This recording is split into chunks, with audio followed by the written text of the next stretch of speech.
Welcome to a special series of This Week in Canton City Schools, where we will focus on the mental health and wellness of our kids and families. I'm Jacqueline Power, the broadcast media instructor here at the Timken Career Campus of McKinley High School, and your host today.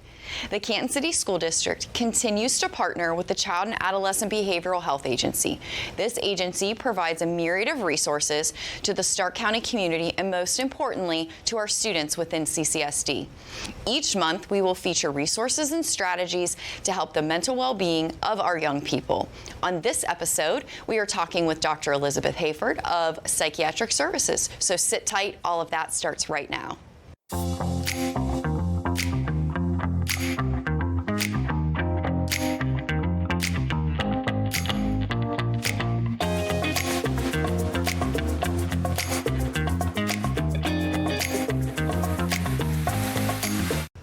As we continue to look for ways to balance the demands of day-to-day life and the obstacles we can face, our mental health and wellness continues to be at the forefront of the needs of our young people. This continued series of shows with the Child and Adolescent Behavioral Health Agency will provide all kinds of different ways to address the needs of our youth in regards to mental health and wellness. On today's episode, we have Dr. Elizabeth Hayford of Psychiatric Services. So welcome back to the program, Liz. You are on the program. You were last spring. We had you in. And so please refresh our viewers and tell us a little bit about yourself, where you grew up, and what college you went to. Sure. Well, thank you for having me back. I'm happy to be here. And I'm from a little bitty town called Fredericktown. We have 3 stoplights, but really only need 1. And I went to college at Youngstown State. And then I actually did family medicine before psychiatry, but went back and did psychiatry. And now I'm at Child and Adolescent Behavioral Health. So when someone in the community thinks of CNA, a psychiatric service or medical department may or may not be part of their thought process in relation to client care. So describe for our viewers why a medical department is important in the treatment of clients as, you know, the CNA sees them. Sure. So we talk about having a medical department at CNA, meaning that we can prescribe medicine. Okay. And so that's different from therapy, case management, because we can prescribe medication to help with depression or anxiety, ADHD, which is a service that if you didn't have that department, you wouldn't be able to do. So yeah, medicine is probably a big key to making sure you can treat the whole client. It's a piece of the puzzle. Yeah, for sure. Absolutely. So, and through terminology, you know, lots of different things. What is the difference between the medical department and psychiatric services? So kind of what's that difference? Sure.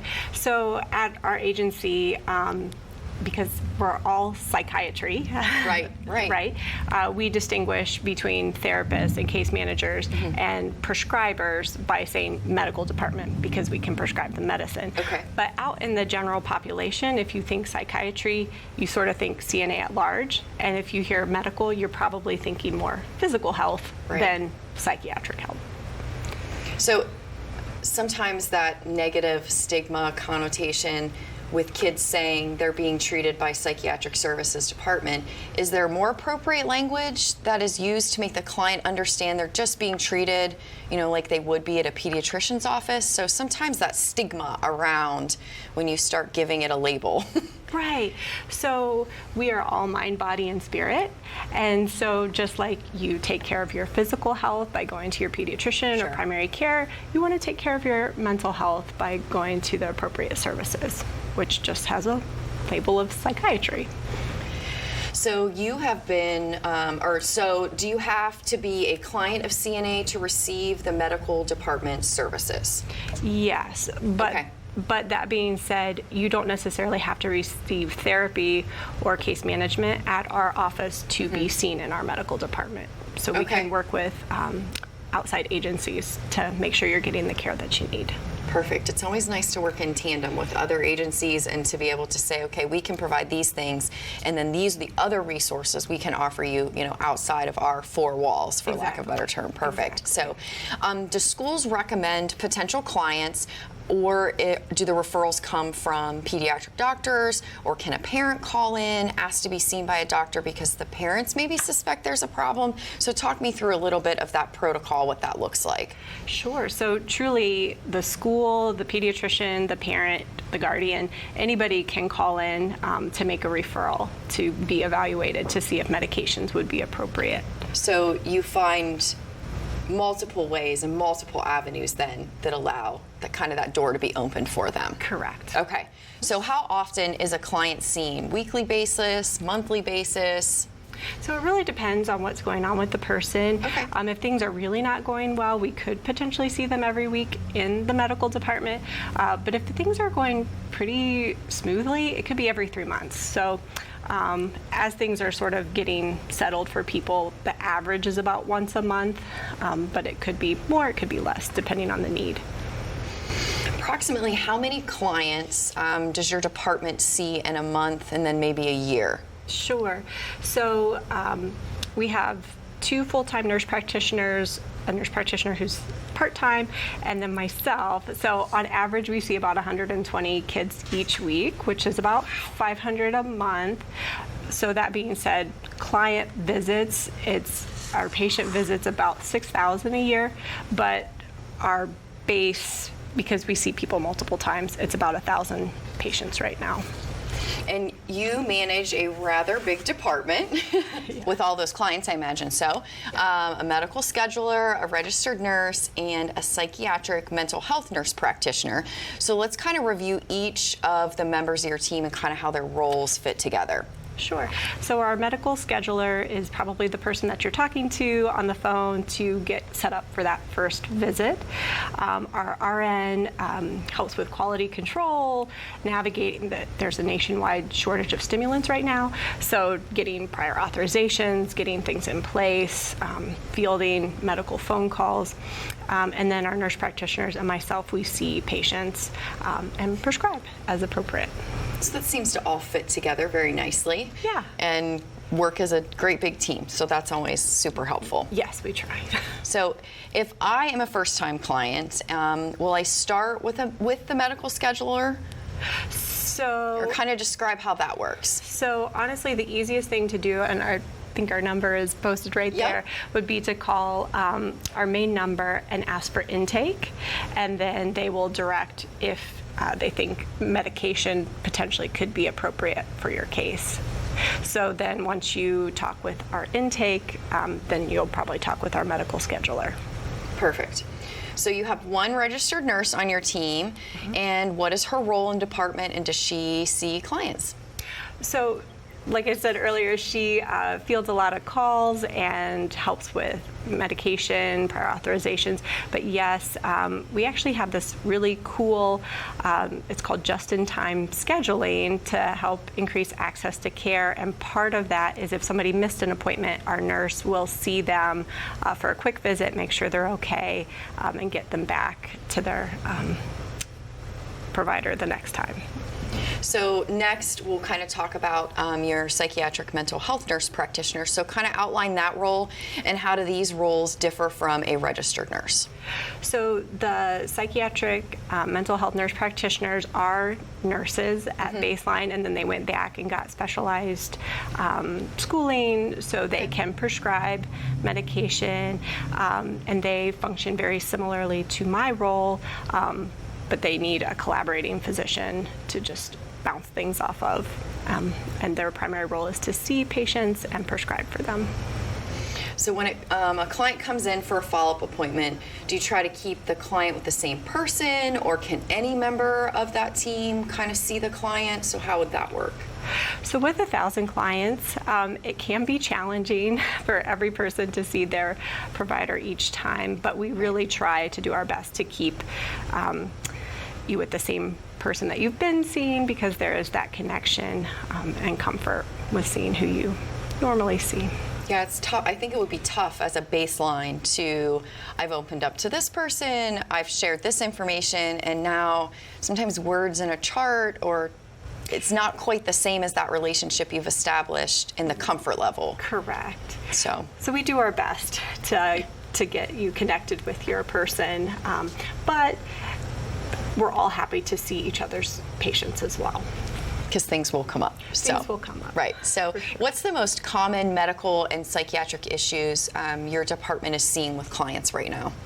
So I think this is a great question because we talked about earlier how medical in CNA is thought about like, okay, this person is receiving medicine, but out in the general population, if you hear medical, you're probably thinking primary care or pediatrics. Right. So we don't really see like the common cold or ear infections or do well visits in that sense for medical, but we might see kids that have insomnia or like the beginnings of diabetes or something like that in conjunction with their psychiatric illness, which is like depression and anxiety and ADHD and irritability related to autism, and sometimes even bipolar disorder or schizophrenia.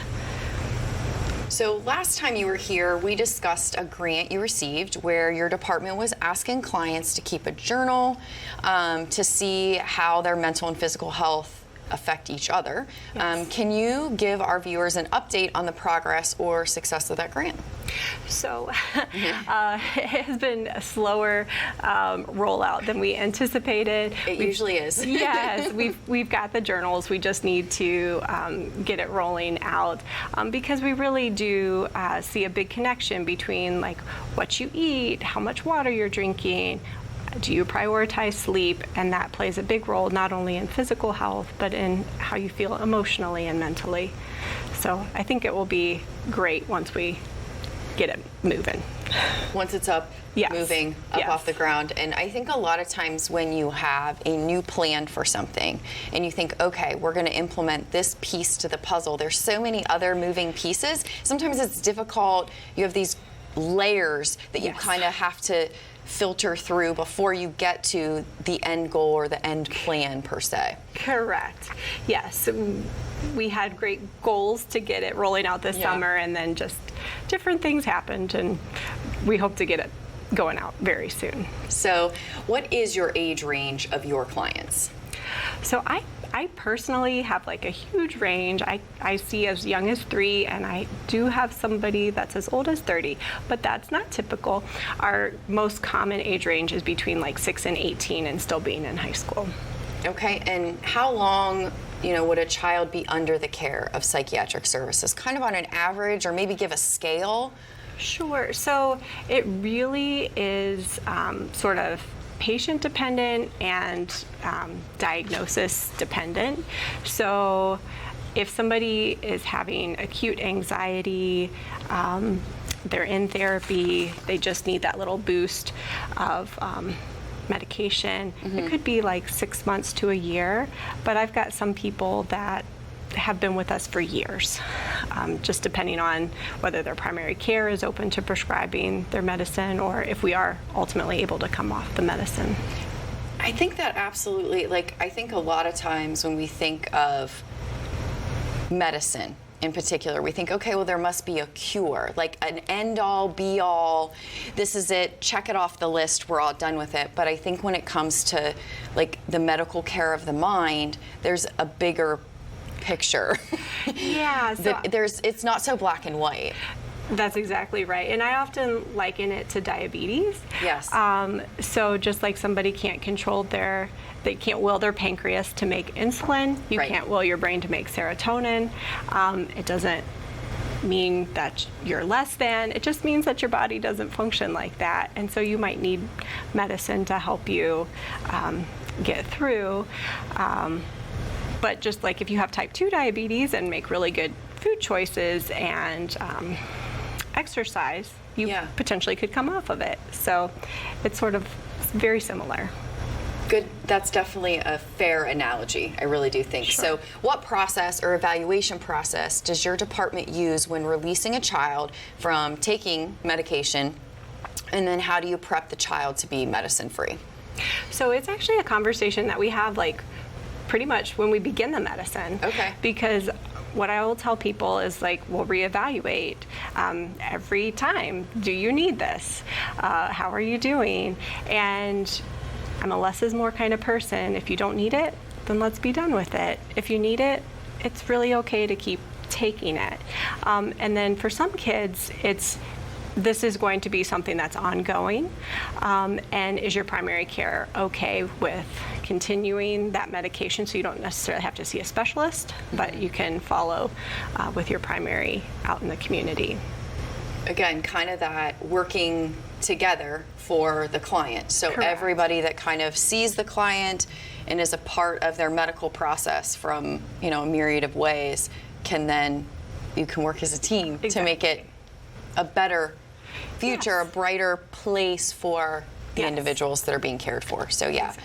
So finally, if a parent feels their child is struggling and needs some help, what is a good number to call? So we kind of talked about that earlier, but go ahead and mention it again. Yeah, so our number is right there. It's 330-433-6075, and that's our Belden office, and they're the main hub, and they'll get you connected.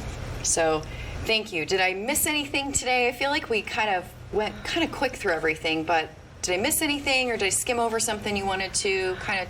I just wanted to highlight that September is Suicide Awareness Month.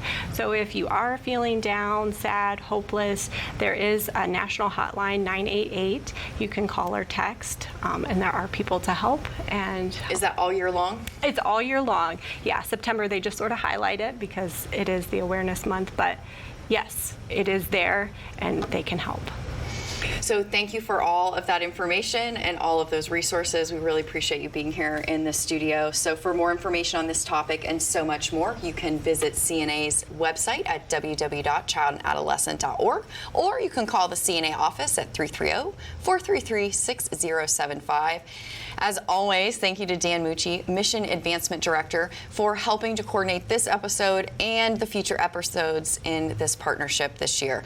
As for our staff here at CCSD TV, we will continue to bring you an inside look at the district each week during the regular school year, in addition to this series of shows on mental health and wellness. So if you're a staff member and would like to have a feature story on our program, please email me at power_j@ccsdistrict.org. We'd love to have you into the studio to showcase the valuable experiences our kids have here at the Canton City School District and the supports we have in place to educate the whole child. Please visit our website at ccstv11.com, where you get information on all of our shows and watch us on your favorite device. We will see you next time.